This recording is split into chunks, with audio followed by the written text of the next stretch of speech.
যোৱাকালি ভিডিঅ'টো দিয়াৰ পাছত মোৰ এনে লাগিল যেন অলপ বেছিয়ে হয়তো কেজুৱেল হৈ গ'ল ভিডিঅ'টো সেইবাবে মানে মই ভিডিঅ' এটা দিলে আপোনালোকৰতো চাই ভাল লাগিব ন ইমানোতো হ'লে ভাল নহ'ব সেইবাবে আজি একেবাৰে যোগাৰু মেথডত এখন বিছনা চাদৰ পাৰি অলপ সেটআপ এটা কৰি লৈছোঁ আৰু এই ফুল কেইপা যে এই কেইপা মোৰ বাৰ্থডে কেকৰ লগতে আহা আৰু মানে একদম টেম্পৰেৰী সেটআপ দেখিবলৈ কেনেকুৱা লাগিছে জানো যিহেতু আজি মোৰ টেবুলতেই কাম আছে আৰু মোৰ যিহেতু TLM জমা দিব লগা আছে অহা টিউজডে আৰু এইবিলাকো মানে যোগাৰ খটাইছোঁ জানেনে এই কাগজবিলাক আচলতে মোৰ সেই গ্ৰেজুৱেশ্যন কৰি থকা সময়ৰে প্ৰেক্টিকেল পেপাৰ সেইবিলাক মানে ৰাফকৈ থাকি যোৱা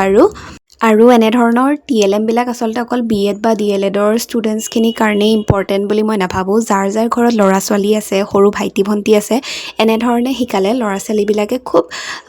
জয়ফুল এটা ৱেত মানে খুব সোনকালে আয়ত্ত কৰিব পাৰে সেইবাবে আপোনালোকেও ঘৰত ট্ৰাই কৰি বনাই শিকাব পাৰে